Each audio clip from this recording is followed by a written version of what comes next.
A fight over the future of electric vehicles is unfolding in Washington. Canadians are involved.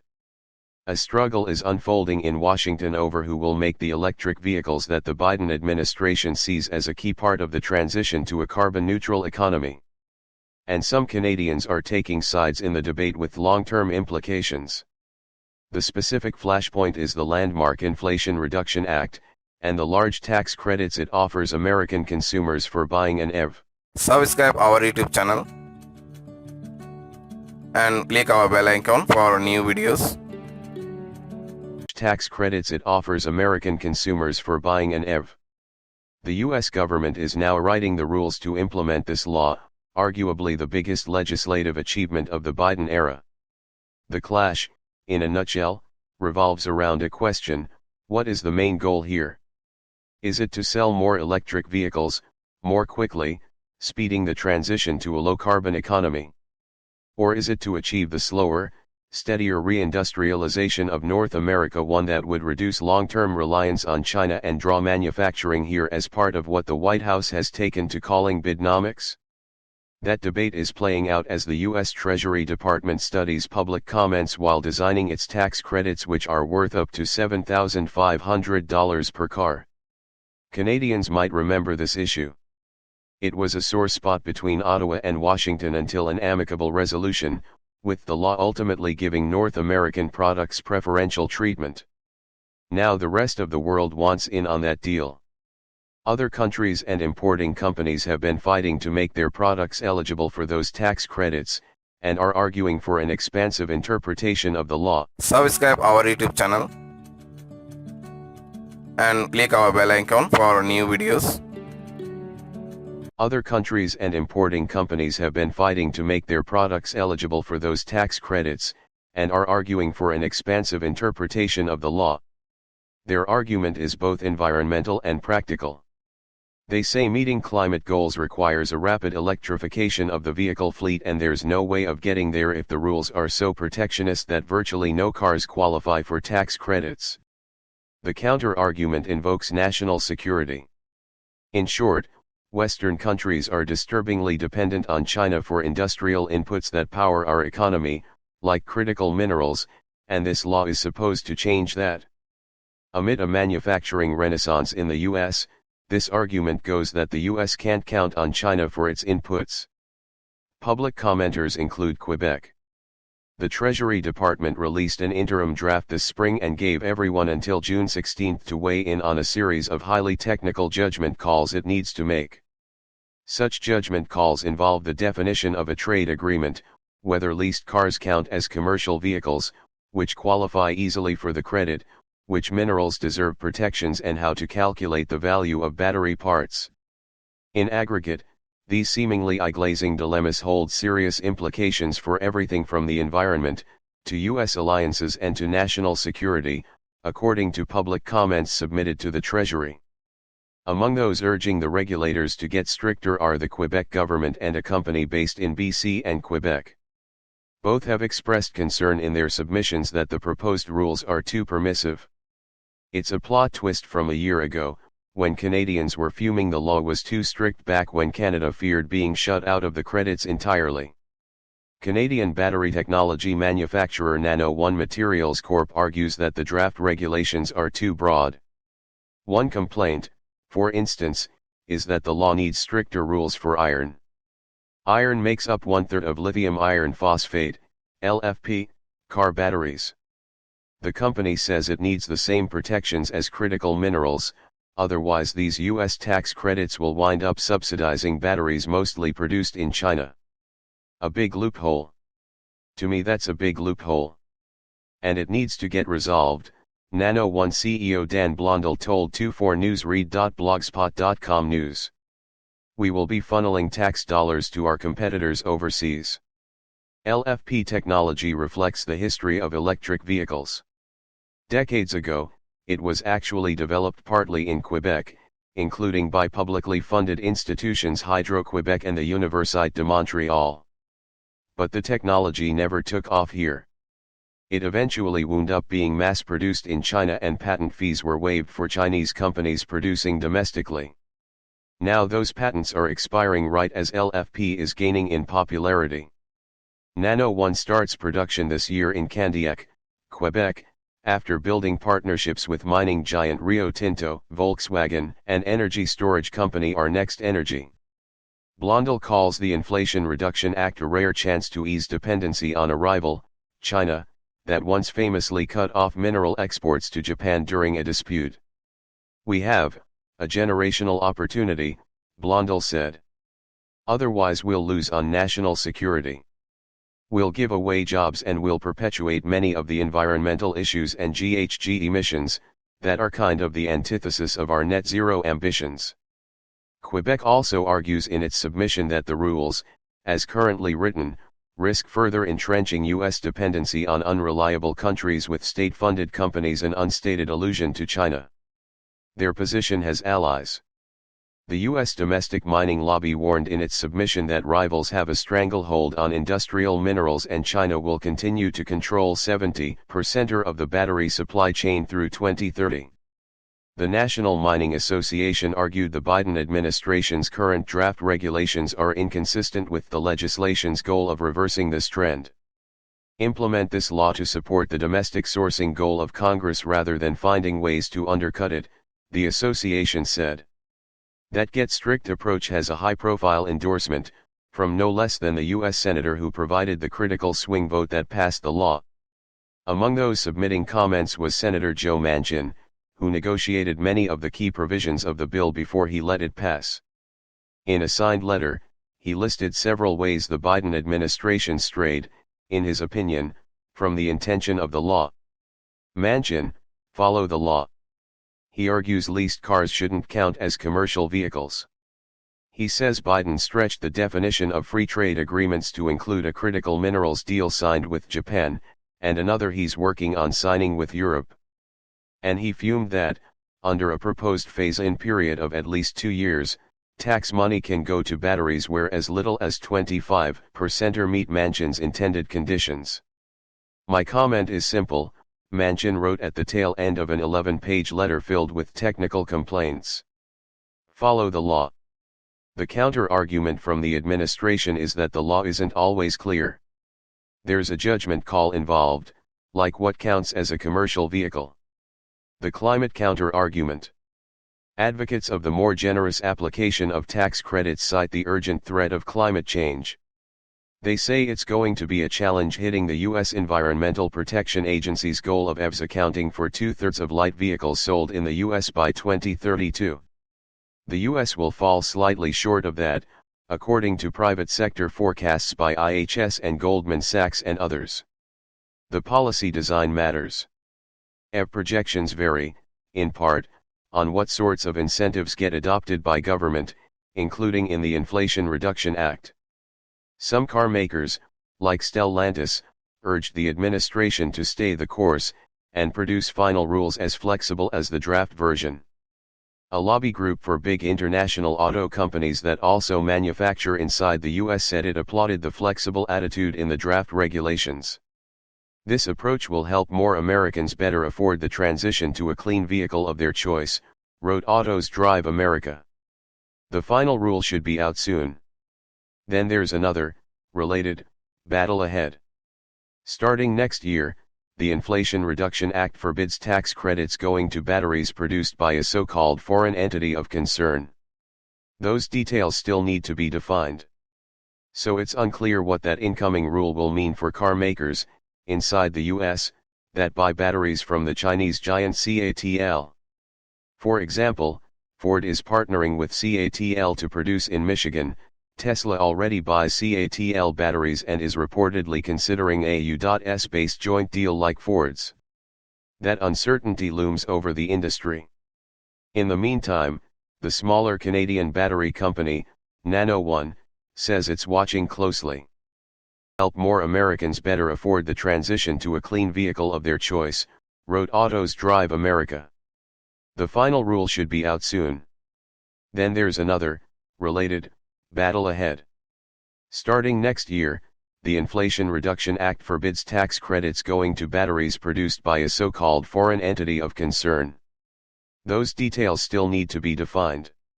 So it's unclear what that incoming rule will mean for car makers, inside the US, that buy batteries from the Chinese giant CATL. For example, Ford is partnering with CATL to produce in Michigan. Tesla already buys CATL batteries and is reportedly considering a U.S.-based joint deal like Ford's. That uncertainty looms over the industry. In the meantime, the smaller Canadian battery company, Nano One, says it's watching closely. In the meantime, the smaller Canadian battery company, Nano One, says it's watching closely. Subscribe our YouTube channel and click our bell icon for new videos. Subscribe our YouTube channel and click our bell icon for new videos.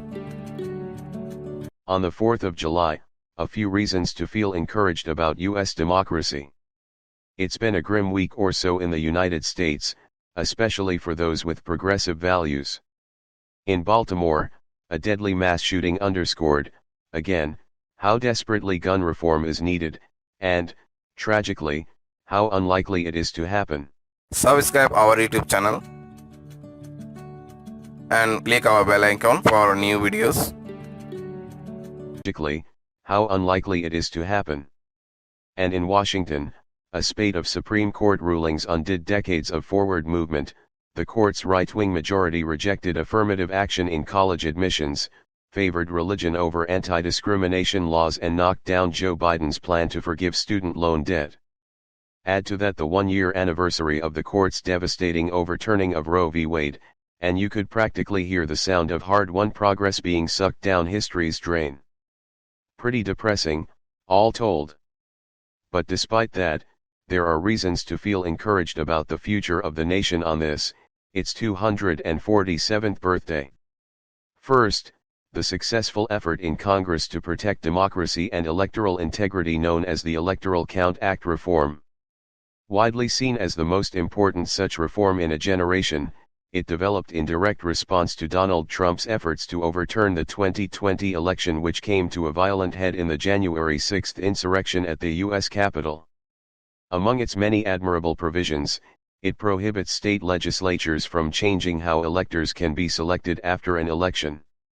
Then, in one of two positive pieces of Supreme Court news in recent weeks, the court rejected a dangerous effort to allow Subscribe our YouTube channel and click our bell icon for new videos. Electors can be selected after an election.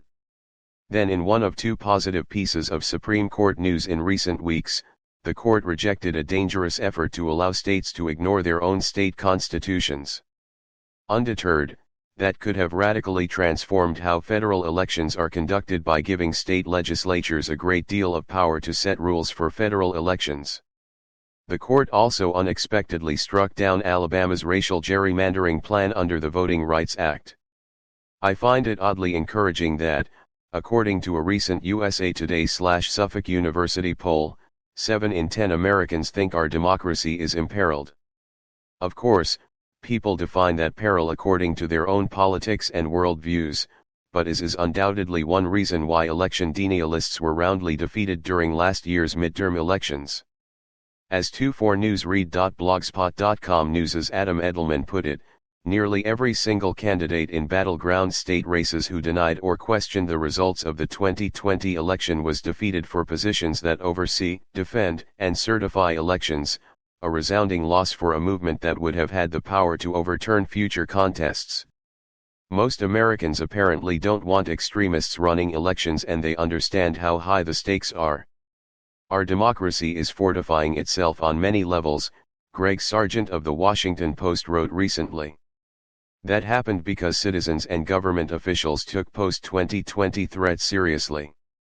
It's a good thing that they did, since, according to one respected organization, the Virginia-based Center for Systemic Peace, the United States in late 2020 no longer could clearly be categorized as a democracy.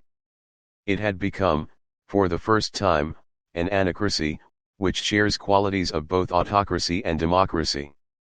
America's rating has more recently improved, putting us back, though not safely, in the democracy zone. In media, The continuing loss of local newspapers, in itself, a serious threat to democracy, has been offset somewhat as innovation-minded journalists and entrepreneurs have stepped into that void.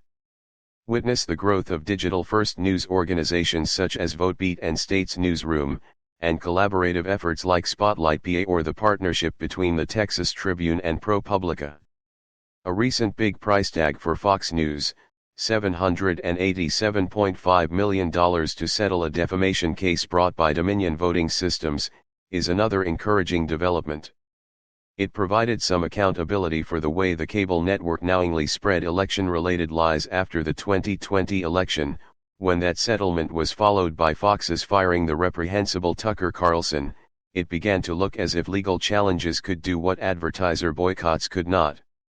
The various criminal prosecutions and investigations to hold the January 6 insurrectionists accountable are heartening as well. Those potentially include Trump himself, in Washington, in Georgia, and according to the latest news, maybe in Arizona, too. To some degree, the democratic guardrails are holding and the rule of law prevailing. And while this is hard to quantify, I know of many citizens and advocates who are working hard to protect voting, to support the rights of the disenfranchised, to lessen the blows dealt by the recent court rulings, and to sustain local journalism. It's a heavy lift, so we should all lend a hand.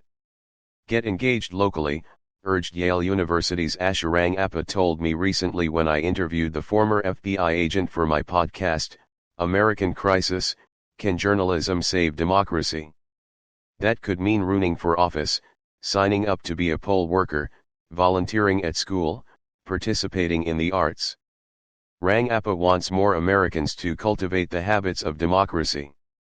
Those habits are developed when people leave their social media echo chambers, get out into their communities, and simply talk to each other. On this 4th of July, let's make sure our ever-fragile democracy endures to celebrate many more birthdays.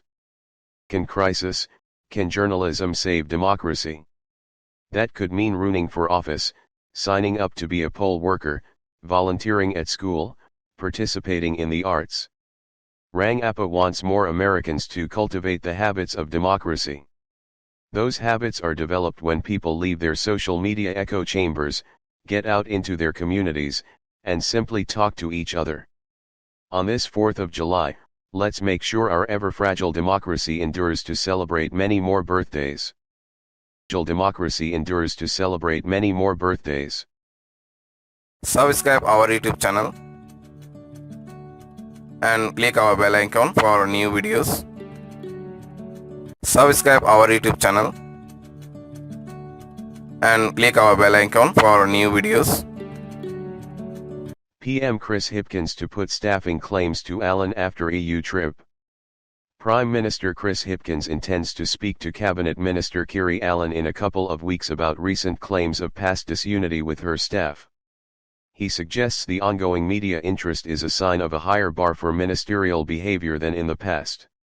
Allen has been under scrutiny after a series of concerns about her relationships with staff were raised in the media. Subscribe our YouTube channel and click our bell icon for new videos.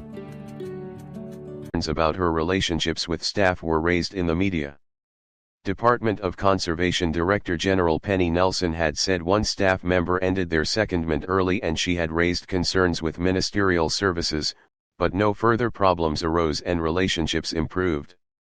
In answer to an Official Information Act request, National Emergency Management Agency Chief Executive David Gaughan also said he was aware of concerns regarding relationships in Allen's office, and further action was taken to resolve it. Late last week, Stuff also reported an anonymous senior public servant as saying the minister had yelled and screamed at staff. However, clear details about what happened or who was involved remain scant, and Allen has strenuously denied ever facing serious allegations from staff or ever shouting at staff. Speaking at a select committee last week, she accused national MPs of a phishing exercise and challenged them to put to her any. Subscribe our YouTube channel and click our bell icon for new videos. Speaking at a select committee last week, she accused national MPs of a fishing exercise and challenged them to put to her any concerns about her being able to perform her duties. Prime Minister Chris Hipkins was on a trade trip to China during the week, but repeatedly stressed no formal complaints had been laid, and in every ministerial office, from time to time, there'll be periods of heightened tension, but he had not had a chance to speak with her directly and at length about the matter. Speaking after the weekly cabinet meeting on Monday, Hipkins said he had spoken to Allen briefly but still had yet to traverse the matter. He intended to do that after Parliament's recess. I've indicated to Kiri that we'll have a catch-up when I get back from Europe, which will be in a couple of weeks' time. I've suggested to her that she take a couple of weeks off, and she's going to be doing that, Hipkins said. Hipkins will travel to Europe on July 7 and return on July 14. Kiri had a rough couple of weeks, and I think it would be good for her to take some time off. She's indicated that she would like to take some time off. It's school holidays, and I think that would be a good thing. Generally speaking, when any minister has been the subject of intense scrutiny, as Kiri has been in the past few weeks, I would encourage them to take a bit of a breath, and that's what I'm doing here. Allen was also on leave last week, due to her mental health, relating to a mix of personal circumstances and external pressures like the effects of Cyclone Gabrielle in her region, until she returned to Parliament on Thursday. After Hipkins' comments on Monday, however, she posted on social media to clarify her new leave was not because of her mental health. "I'm not on mental health leave again," she wrote, rejecting the characterization from reporters. "I'll take a couple of days off over school holidays because each parent has to, as we don't have others that can take care of our kid. Please stop conflating my MH with external allegations." Hipkins said Allen was an exceptionally talented minister who has contributed an awful lot to our government, and in the first instance he planned to speak to her about it. However, he twice refused to directly answer whether he still had confidence in Allen. "Look, as I've said, we're going to catch up and have a good chat about where everything's at when I get back from Europe, which will be Friday next week," he said. He said he took accusations about ministerial conduct very seriously, but did not see the need for an independent inquiry. "I've been very clear with ministers in the time that I've been Prime Minister that my expectation is that all ministers will treat departmental officials and the staff working in their office with respect. The feedback that I've had from the senior levels of the public service is that the relevant chief executives are satisfied that any issues that were raised informally were resolved at the time. Where issues are raised informally and the people who have dealt with them have said that they feel they've been dealt with satisfactorily, I don't see the need for there to be a separate layer of inquiry on top of that." He said some people were clearly raising concerns publicly that had not been raised within their organizations. "It's difficult to form a judgment on that without knowing why," he said. "I don't expect ministers to be absolutely perfect human beings. Everybody will have a bad day from time to time, particularly when they're under pressure. The question is, what do you then do about that?" He suggested it was a sign of the changing culture at Parliament, in part following the Debbie Francis review. "I think what it does point to is that there has been a change of culture around this place in the last couple of years, which in my mind is a good thing. As a former opposition member, I can tell you that allegations of this nature flew around the place all of the time in the whole 9 years I was in opposition, and none of them ever made it into the public domain. I'm talking about of ministers in the previous government. I think it's good there is more openness and willingness to talk about that. Parliament as a workplace did need to change, and the fact the threshold is now higher is a good thing. Has been a change of culture around this place in the last couple of years, which in my mind is a good thing. As a former opposition member, I can tell you that allegations of this nature flew around the place all of the time in the whole 9 years I was in opposition, and none of them ever made it into the public domain. I'm talking about of ministers in the previous government. I think it's good there is more openness and willingness to talk about that. Parliament as a workplace did need to change, and the fact the threshold is now higher is a good thing. And the fact the threshold is now higher is a good thing. Subscribe our YouTube channel and click our bell icon for new videos. Subscribe our YouTube channel and click our bell icon for new videos. The biggest delusion money can buy? The Musk v Zuckerberg cage match. It enrages me that I do, but I know where Mark Zuckerberg placed in his first Brazilian Jiu-Jitsu tournament, and I know how he came to take up the sport in the first place. He had a lot of free time during COVID, he says, and when you think about it, sure, if you take away all the pressures of that period, worrying about your livelihood, your future at work, the future of work, your loved ones and humanity as a whole, then you would end up with quite a lot of free time. Subscribe our YouTube channel and click our bell icon for new videos. And humanity as a whole, then you would end up with quite a lot of free time. It makes my blood boil that I do, but I also know Elon Musk's height advantage over Zuckerberg, 6 feet 1 into 5 feet 7 in, and his signature move, the walrus, in which he lies on top of his opponent and wins by doing nothing. It's pretty unclear what will happen if one emerges victorious. Does the other one die of a broken ego? Have they wargamed the gravity of such a wound in advance, and already decided to call a draw? Is it all an elaborate, attention-seeking bluff? What even counts as being made a fool of, in this enterprise in which everybody, Zuckerberg, Musk, their training entourage, their cheerleaders, their detractors, looks entirely foolish? They're interesting, billionaires, and when I say subscribe our YouTube channel and click our bell icon for new videos.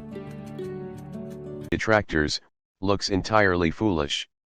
They're interesting, billionaires, and when I say interesting, I mean it in the way that a bear is interesting as it hurtles towards you. Should you freeze or run away? Do you have time to trap it? They want us talking about them, but not about their real impact on the world. They want to be declared the victor, but not over civil society. In case civil society wakes up and gets its act together, they think they are superhuman, having bought their way out of any objective community that would tell them they aren't. There's a little bit of hypermasculinity going on. You won't find Chulamu challenging Margaret Majorco to a dance-off, but in essence this is the silliness of extreme wealth, the end point of how big a delusion money can buy. Essence, this is the silliness of extreme wealth, the end point of how big a delusion money can buy. Subscribe our YouTube channel and click our bell icon for new videos. Subscribe our YouTube channel and click our bell icon for new videos. Tories, hear this, the public still believes in the NHS on its 75th birthday, and we know you don't. Westminster Abbey on Wednesday morning will be filled with NHS staff in their uniforms as the national religion gives thanks for its 75th birthday. Hymns adapt quite easily. Abide with me might be the dirge-like tone for those in peril on the wards. Prayers from the pews, among junior doctors and consultants about to strike and nurses who could strike no longer, will be full of mixed emotions. Subscribe our YouTube channel and click our bell icon for new videos. Who could strike no longer, will be full of mixed emotions. Managers, faced with the record staff exodus, will be praying to get through next winter. The wail goes up that the NHS as we know it may not be here for its 100th birthday. These are its darkest hours. Waiting lists were never so long, results are falling behind those of similar countries, and crumbling buildings have ancient IT systems thanks to drained capital budgets. Private practice is rising, as people who can't wait dip into their savings to pay. Is this the way the NHS ends, not with a privatization bang, but with the whimper of patients in pain reluctantly deserting it, causing a two-tier system? I think not. The public remains passionately in support of the principles of the NHS, however glum about its current state. A Health Foundation poll shows 3/4 of voters believe a service free for everyone is crucial, so the famous dictum attributed to Aneurin Bevan holds good: the NHS will last as long as there are folk left with faith to fight for it. And there are. Against all the odds, those founding principles survived the Thatcher Revolution's individualism, privatization, anti-tax. Subscribe our YouTube channel and click our bell icon for new videos. And there are. Against all the odds, those founding principles survived the Thatcher Revolution's individualism, privatization, anti-tax and anti-state arsenic injected into the national bloodstream. Though the creation of the NHS was opposed furiously by Winston Churchill's Conservatives and doctors, the Tory governments that have overseen the NHS for 2/3 of its life have, with gritted teeth, had to swear undying allegiance. Thatcher loathed it, but had to pledge that the NHS was safe in our hands. Cameron's 2010 campaign sported vast posters promising, "I'll cut the deficit, not the NHS." Under him, per capita spending fell further and for longer than ever before. The question I ponder is why the universal egalitarian principle of the NHS, held in such high esteem by so many, rarely spills over into the other good things the state can provide for everyone. Why aren't we more Scandinavian in our willingness to pay the taxes that would give us a public realm with better education, arts, leisure centers, parks, preserved heritage, great transport, fine public housing, a decent social security net and sure start centers for all families? The mundane answer may be that everyone, of all ages and incomes, fears they might need an ambulance to A&E if they fall off a ladder or keel over with a heart attack, whereas only a certain number of people at any one time appreciate other public services. But Labour could tap into that Scandinavian sentiment, as it becomes ever clearer that the current plight of the NHS is due to profound social failures beyond its doors. The NHS is the last resort, the repository for the effects of neglect in everything else, from dirty air, to children in mold-ridden homes, to inadequate food. As research by Michael Marmot, Professor of Epidemiology at University College London, shows, healing the NHS requires healing the worst inequalities. One reason why the NHS will survive, even if it takes years to recover, is this perfect political exhibition of the consequences of 13 years under Labour followed by 13 years under Tory Prime Ministers. For many years, Labour's average annual spending increases from 1997 of about 6% gave the NHS its best ever results, and that led to the falling use of private health care. Look at it juxtaposed with the spending desert of the past 13 years, a Narnia of permanent winter where patients wait for care in hospital corridors. In years to come, that will stand as the example, you get what you pay for, except in the US. Labour has a history of leaving the NHS better, and the Tories of damaging it. NHS waiting lists now bake in economic failure, with too many people waiting, too sick to work. These historic facts are now so obvious that voters may take many years to trust the Tories again.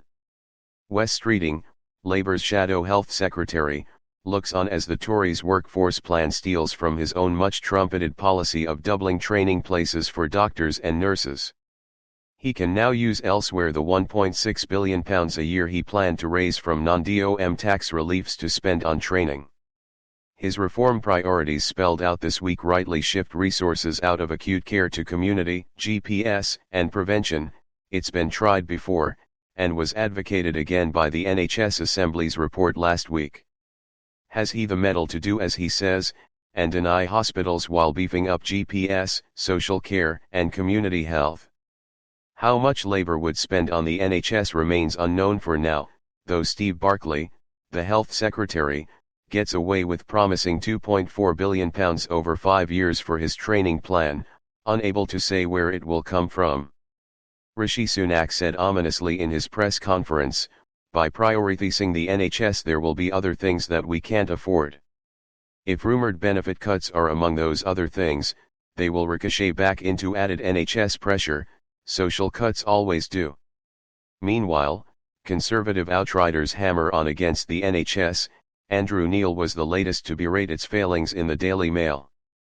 Demanding reform, these opponents always leave that to the last paragraphs, never spelling out what they mean beyond vague but unspecified praise for European social insurance, which amounts to much the same as our national insurance, with more costly administration. They plant the thought that we should pay top UPS and extras, with no details, driven by an ideological and illogical impulse that says any form of payment is good. Resoundingly, overwhelmingly, the public rejects all that, as will those NHS staff in Westminster Abbey singing hallelujahs tomorrow. As a member of the NHS Assembly, I'll be hymning praises there too, like others thinking of births, deaths, and family lives saved, all for free. Tory ministers will pretend to sing along, though they know that the terrible condition they have reduced the NHS to will be a prime killer of their electoral chances, possibly for years to come. We should pay top UPS and extras, with no details, driven by an ideological and illogical impulse that says any form of payment is good. Resoundingly, overwhelmingly, the public rejects all that, as will those NHS staff in Westminster Abbey singing hallelujahs tomorrow. As a member of the NHS Assembly, I'll be hymning praises there too, like others thinking of births, deaths, and family lives saved, all for free. Tory ministers will pretend to sing along, though they know that the terrible condition they have reduced the NHS to will be a prime killer of their electoral chances, possibly for years to come. Prime killer of their electoral chances, possibly for years to come. Subscribe our YouTube channel and click our bell icon for new videos. Subscribe our YouTube channel and click our bell icon for new videos. Who's for political baseball with Rishi? Voters. Tories. Anyone.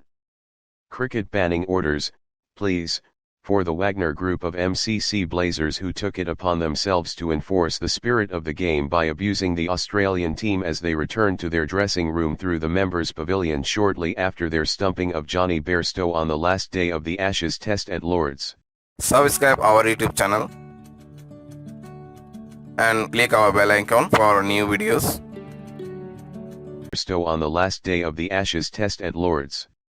It was in the always aggressively hallowed long room that TV viewers witnessed confirmation that the spirit of cricket is 40% proof, although later social media videos confirmed the angry bellowing had happened all the way up the stairs in a display of herd behavior some might class as lacking in class.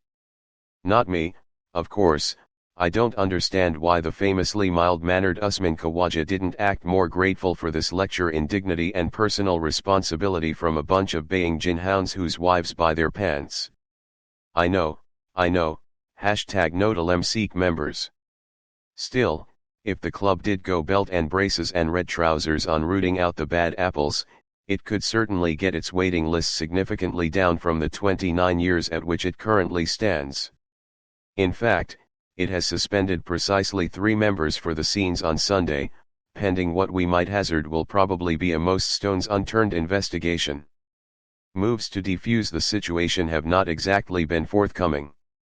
Instead of treating what happened at the cricket as something on which nobody but newspaper columnists would wish him to declaim, the British Prime Minister himself has leaned into it and subscribe our YouTube channel and click our bell icon for new videos. Instead of treating what happened at the cricket as something on which nobody but newspaper columnists would wish him to declaim, the British Prime Minister himself has leaned into it and condemned Australia's action on the field on Sunday. Before we go any further, a word on that stumping, which I hope won't cause any top-class MCC members to mail me their excrement or something. Women must always be extremely respectful of the judgment of the long room, of course, given that this was a place into which no female bar Her late Majesty Queen Elizabeth II was permitted to step until the year 1999.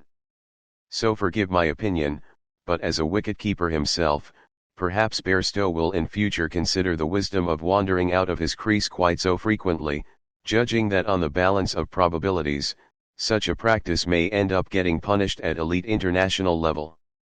As it did on Sunday, when Australia pulled a move that was apparently good when W.G. Grace did it, but bad in the hands of foreigners. Anyway, maybe we should have expected an intervention from Downing Street on this matter, given that Rishi Sunak had already made an appearance on Test Match Special on Saturday. This involved an interview with Jonathan Agnew, another heavily oxidized individual, during which the PM talked with sledgehammer allegory about himself, through the prism of cricket. England captain Ben Stokes was praised for taking essentially the same group of players with a different approach to playing and leadership. As someone who has to also lead in a different way, it was just an interesting case study, how you take the same group of people and get so much more out of them. Yes, we get it, hold your nerve. I think the point was supposed to be that Sunak isn't merely failing spectacularly on all his own 5 pledges, and managing the UK further down the road of decline.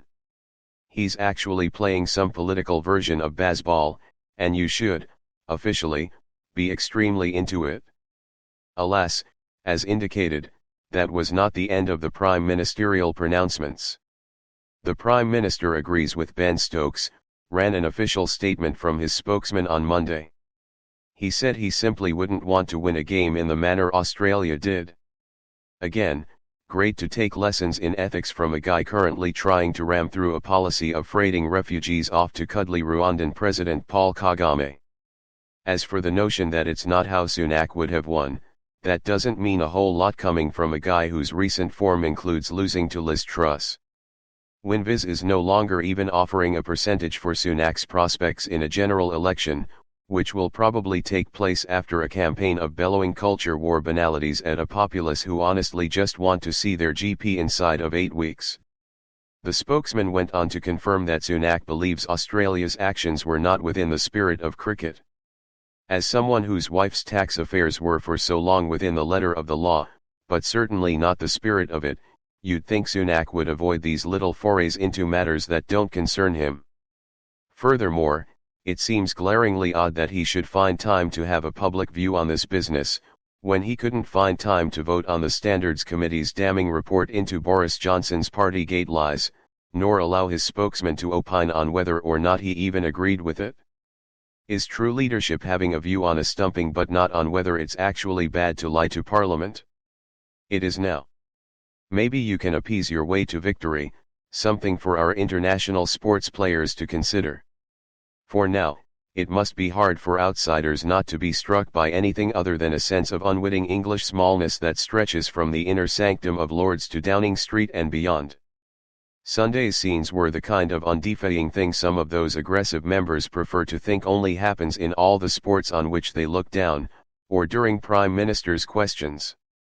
The footage from the staircase and the long room show a large crowd so entitled and gripped by some fundamentalist belief in their own superior decency that they behaved in this way even though they knew the TV cameras were on them. The MCC president who finally got the club to allow women in described the process of getting to that point as like turning an ocean-going liner through 180 degrees.